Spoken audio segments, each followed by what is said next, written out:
नमस्कार.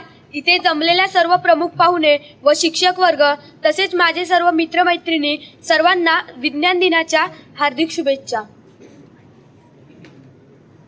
नमस्कार. ग्रंथाली प्रकाशन आयोजित विज्ञानधारा विज्ञान एकांकिका स्पर्धा राजीव गांधी विद्यालय मराठी माध्यम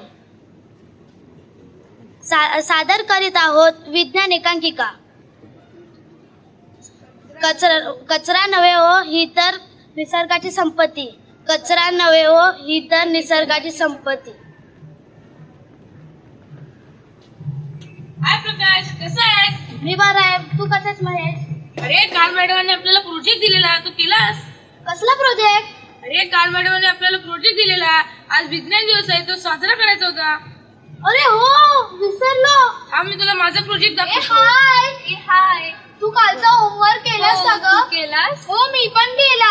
चल आपण कालचा अर्धवट राहिलेला खेळ खेळूया. हा, चल. ए माझी वेणी काय खेचतोय? तुम्ही गप्पा का मारतात? तू शांत बोलते. गप्पा नाही मारायच्या. मी खेचलीच अरे नाही. शाळा ही वर्ग आहे, गप्पा नाही मारायच्या वर्ग.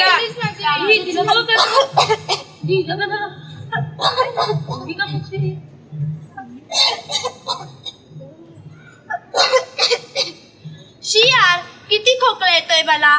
थांबतच नाही. मगर कुछ लेती क्यों नहीं? एवढ्या सगळ्या जाहिराती चालू असतात, त्यातील एखादं औषध घेऊन पाहायचं ना. अगं पण मोनिका, कमीत कमीत एखादी लवंग तरी ठेव ना तोंडात, थोडा तरी फायदा होईल तुला. अगं आईने हळदीचे दूध गरम करून दिले होते, शिवाय आयुर्वेदिक काढा देखील प्यायला, पण काही फरकच नाही पडला. हे पण मोनिका, तुला डॉक्टरकडे जायला हवं. हा, कोरोना विषाणू झाला तर नसेल ना? ए प्रकाश, तुझं नेहमीच काहीतरी असतं. अरे कोरोना विषाणू तर खूप कमी झालाय. आता त्याचे नाव सुद्धा ऐकू येत नाही. तरी सुद्धा मोनिका, तुला डॉक्टरांकडे जायला हवं. Yes sir. काय रे मुलांनो, काय चाललंय तुमचं? कशावर चर्चा करीत होतात तुम्ही? सर बघा नाही, मोनिका किती खोकत आहे, तर चेहरा पण लाल झाला आहे. तिने औषध घ्यायला हवे असे आम्ही तिला सांगत होतो. हो का ग मोनिका? हो, दिसतच आहे तुझ्या चेहऱ्यावर सारं काही. आणि कशामुळे झालाय तुला खोकला? आणखी आहे का घरी कोणाला खोकला? हो सर, घरातील सर्वच जण थोड्याफार प्रमाणात खोकत आहेत. शिवाय आजूबाजूला देखील घरांमध्ये खूप जणांना खोकला आहे. सर, हे मात्र खरं आहे. आमच्याही घराच्या आसपास खूप जणांना सर्दी खोकला झालेला आहे. माझी आई म्हणते की आपल्या शहरातील वातावरणच प्रदूषित झालं आहे, हो. त्यामुळेच हा सर्दी खोकला आपल्या वाट्याला आला आहे. हो, ते मात्र नक्की म्हणता येईल. पहाटेच्या सुमारास आमच्या भागात खूप वाईट वास येत असतो. कशाचा असेल कोण जाणे, पण खूपच दुर्गंधी असते. हो अरे, खरंच बोलतोय तू. आमच्या भागात पण असंच काही उग्र वास येतो. मग आमच्या जवळचे डॉक्टर काका म्हणतात, औद्योगिक क्षेत्र जवळ असल्यामुळे हा वास येतो. मला तो वास आला की सर्दीच होते बाबा. काय असेल कुणास ठाऊक. हो अरे महेश, तुमच्या भागामध्ये जो वास येतो तो आपल्या मुंबईच्या डम्पिंग यार्डचा असतो. मुंबईतील काही ठिकाणचा कचरा रोज त्या ठिकाणी टाकला जातो आणि त्याची दुर्गंधी सर्वत्र पसरते. वाऱ्याची दिशा जिकडे असेल तिकडे ती दुर्गंधी अधिक पसरते. आणि विद्या, तुमच्या भागामध्ये औद्योगिक क्षेत्र असल्या कारणाने रासायनिक उद्योगांमधून जे प्रदूषण होते त्याचा त्रास तुम्हाला होतो. पण सर, कचऱ्याची एवढी दुर्गंधी येते तर तिथे कचरा का टाकला जातो? त्यावर कुणाचे नियंत्रण नाही का? आमच्या भागात कितीतरी कचऱ्याचे ट्रक ये जा करत असतात. कुठून येतो सर इतका कचरा? हो ना, शी, किती घाण वास येतो कचऱ्याचा ट्रक गेला की. कसे ते लोक ट्रक चालवा कुणास ठाऊक. मला थोडा वेळ जरी तिथे उभे राहिले तरी मळमळते. हो सर, इतका कचरा कोण निर्माण करीत असेल आणि त्यावर कोणीच का बरं बोलत नाही? आणि हो सर, मला सांगा, एवढ्या सगळ्या औद्योगिक क्षेत्रांमुळे जे प्रदूषण होतं त्यावर कोणाचं नियंत्रण नसतं का हो सर? आपण त्याविरुद्ध काही तक्रार करू शकतो का? कारण आमच्या जवळ एक डॉक्टर काकू राहतात. त्या आम्हाला सांगतात त्यांच्या दवाखान्यात देखील श्वसनाला त्रास होणाऱ्या पेशंटची नेहमीच गर्दी असते. शाबास मुलांनो, आज जो मोनिकाला खोकला येतोय त्यामुळे तुम्ही विचार करू लागलात. तुम्हाला प्रश्न पडतायत. जर तुम्हाला प्रश्न पडले तरच तुम्ही उत्तर शोधण्याचा प्रयत्न कराल आणि यातूनच तुमचं ज्ञान वाढेल. अरे मुलांनो, तुम्ही आज मला अनेक प्रश्न विचारलेत, पण त्यापैकी आज आपण एका प्रश्नाचा विचार करूया. अरे महेश, तू मला विचारलंस की इतका कचरा कुठून येतो आणि तो डम्पिंगवर का टाकला जातो. बरोबर, तू मला प्रथम सांग रे, कचरा म्हणजे काय? सर, कचरा म्हणजे तर कचराच असतो ना. अरे शांत बसा रे. पण कचरा म्हणजे नेमकं काय असतं? सर, ज्या गोष्टींचा आपल्याला उपयोग नसतो त्यांना आपण कचराच म्हणतो ना. हो सर, ज्या गोष्टींना कसलीच किंमत नसते त्यांना आपण कचराच म्हणतो. अगदी बरोबर. पण मुलांनो, तुम्ही कचऱ्याच्या बादलीत किंवा कचरा कुंडीमध्ये काय काय टाकता रे, सांगा बरं.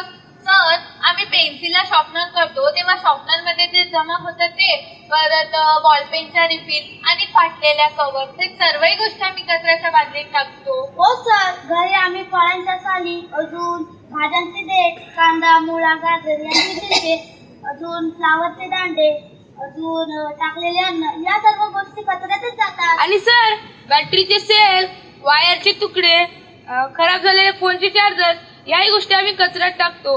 बिस्किटचे रॅपर्स, लेसचे रॅपर्स, फ्रुटीचे पॅक, दुधाच्या पिशव्या, याही गोष्टी आम्ही कचऱ्यात टाकतो. आई जी भाजी आणते ना, त्या प्लास्टिकच्या पिशव्याही मी कचऱ्यातच टाकतो. अरे मुलांनो, ज्या गोष्टींचा तुम्हाला उपयोग नाही त्या गोष्टींना तुम्ही कचरा म्हणता.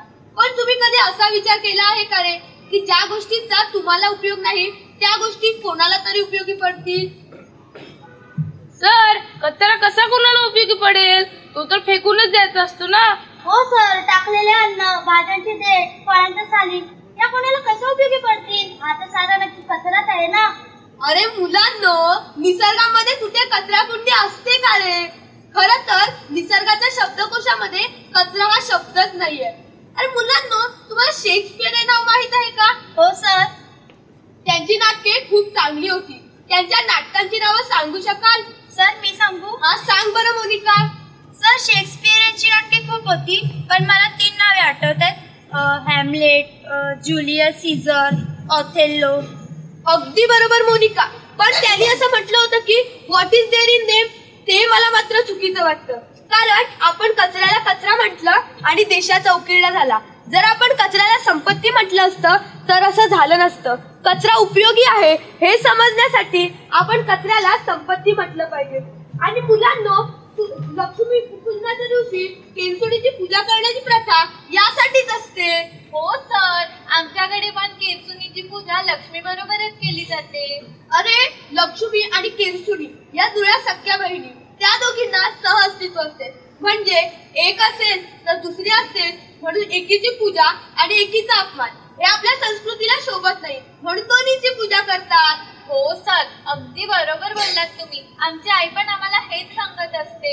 हळदी कुंकू फुले वाहून आरती करायची आणि नैवेद्य आपण खायचा, असा पूजेचा अर्थ नसतो. तर 364 दिवस सेवा करायची आणि 365व्या दिवशी गोडधोड खाऊन स्वतःला आठवण करून द्यायची की पुढील 364 दिवस आपल्याला सेवा करायची आहे.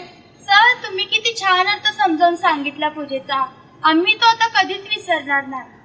अरे मुलांनो, निसर्ग तुमची किती काळजी घेतो रे. आंबा, केळी, पपई यांसारखी फळे तो किती सुबक वेष्टनांमध्ये तुम्हाला देतो आणि त्यांच्या सालींना तुम्ही कचरा म्हणता. तुम्ही या निसर्गाचा अपमानच करता. खरं तर तुम्ही त्या सालींचे खत केले पाहिजे आणि ते निसर्गाला परत दिले पाहिजे, म्हणजे ते चक्र पूर्ण होते. आणि मुलांनो, तुम्ही ताटामध्ये अन्न टाकता का रे? हो सर, कधी कधी नाही आवडला तर आम्ही ताटात अन्न टाकून उठतो. हो सर, आई पण आम्हाला हेच सांगते की अरे मुलांनो, ताटामध्ये अन्न टाकू नका. तरी किती वेळा आम्हाला भाजी आवडली नाही तर त्या भाज्या मी ताटातच टाकून उठतो. अरे मुलांनो, कितीतरी लोकांना पुरेसे अन्न मिळत नाही आणि तुम्ही ताटामध्ये अन्न टाकून उठता. तुम्ही आईच्या मेहनतीचा, शेतकऱ्याचा आणि वसुंधरेचा अपमानच करताना रे. कोणी दिला रे हा अपमान करण्याचा अधिकार तुम्हाला? सर, आम्ही असा विचारच केला नाही कधी. खरंच जर कुणीच ताटात अन्न टाकले नाही तर कितीतरी कचरा कमी होईल नाही का? हो अगं, अगदी बरोबर. डम्पिंगवर ज्याला सर्वात अधिक दुर्गंध येतो तो या टाकून दिलेल्या अन्नाचाच असतो. जर आपण अन्नच टाकून दिले नाही, शिवाय आपण स्वयंपाकघरातील खाऊ न शकलेल्या जैविक पदार्थांचे खत केले तर देशातील अर्धा कचरा कमी होईल आणि आपण तयार केलेल्या खतापासून देशाची जमीन सुद्धा सुपीक होईल. डम्पिंगवर जाणारा एवढा सारा प्रचंड कचरा तुमच्या आमच्यासारख्या घरातूनच जातो ना रे मुलांनो. मग तो आपणच कमी करायला हवा ना.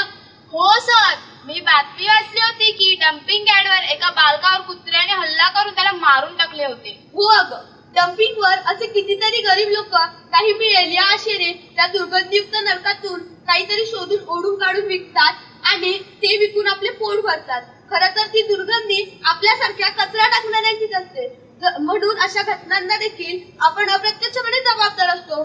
जर आपण प्लॅस्टिकचे रॅपर्स, वेष्टने, तुटलेल्या वस्तू, नको असलेले कपडे, खेळणी बाजूला करून त्या भंगार गोळा करणाऱ्यांना दिली तर त्यांना घाणीमध्ये हात न घालता रोजीरोटी मिळेल. शिवाय देशाचा अर्धा कचरा देखील कमी होईल. हो सर, आता मी पण माझ्या आई बाबांना सांगणार आहे की भाज्या आणायला जाताना घरातून कापडी पिशव्या घेऊन जायच्या. जर त्यांनी प्लॅस्टिकच्या पिशव्यांमधून भाज्या आणल्या तर ती भाजी मी खाणारच नाही. सर, स्वित्झर्लंडमध्ये नाताळच्या आधी प्रत्येक गावातील मुलं एकत्र येतात व आपल्या खेळण्यांची अदलाबदल करतात. काही खेळणे अगदी कमी पैशात विकण्याची त्यांना परवानगी असते. किती छान प्रथा आहे ना. त्यामुळेच खेळण्यांचा पुरेपूर उपयोग होतो व ती फेकण्याची फारशी वेळच येत नाही. सर, किती महत्वाच्या गोष्टी सांगितल्या तुम्ही आम्हाला. रोजच्या पेक्षा किती वेगळाच झाला ना. आपला वेळ कसा गेला तेही समजले नाही. कचरा आपणच निर्माण करतो आणि त्याची योग्य विल्हेवाट लावणे हे आपलंच कर्तव्य ठरते. जर प्रत्येकाने आपल्या कचऱ्याची जबाबदारी घेतली तर भारत एका दिवसात स्वच्छ झाल्याशिवाय राहणार नाही. आपल्या पंतप्रधानांनी स्वच्छ भारत ही घोषणा दिली ती अंमलात आणण्यासाठी आपण प्रयत्न करूया. अगदी बरोबर. जर आपण स्वतःमध्ये बदल केला तर शून्य कचरा ही कल्पना आपण वास्तवात आणू शकतो. आपल्या घरातील कचरा आज बाहेर नगरपालिकेच्या गाडीत दिला गेला म्हणजे आपले घर शून्य कचरा होत नाही, तर आपल्या घरातील कचरा आज बाहेर दिला गेला नाही म्हणजे आपले घर शून्य कचरा होईल. वाव सर, आजचा दिवस किती छान गेला ना. पुस्तकात नसलेल्या पण रोजच्या जीवनात ज्या महत्वाच्या गोष्टी आहेत त्या तुम्ही आम्हाला शिकवल्या आणि समजून सुद्धा सांगितलं. बरोबर. Thank you sir. बरोबर. चला तर मग मुलांनो, आपण आपली शाळा, आपले घर आणि आपले परिसर कचरामुक्त करण्यासाठी शपथ घेऊया.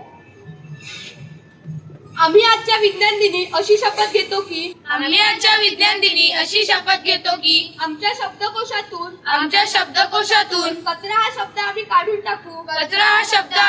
टाकू आणि आम्हाला उपयोगी नसलेल्या गोष्टी ज्यांच्या उपयोगी पडतील त्यांना त्या देऊ. आम्ही अन्नाचा अपव्यय करणार नाही. ताटात अन्न टाकणार नाही. आमची शाळा, आमचे घर आणि आमचे परिसर कचरामुक्त करण्याची जबाबदारी आमची आहे. कचरामुक्त वसुंधरा हे आमचे स्वप्न आहे आणि ते वास्तवात आणण्यासाठी आम्ही सतत प्रयत्नशील राहू.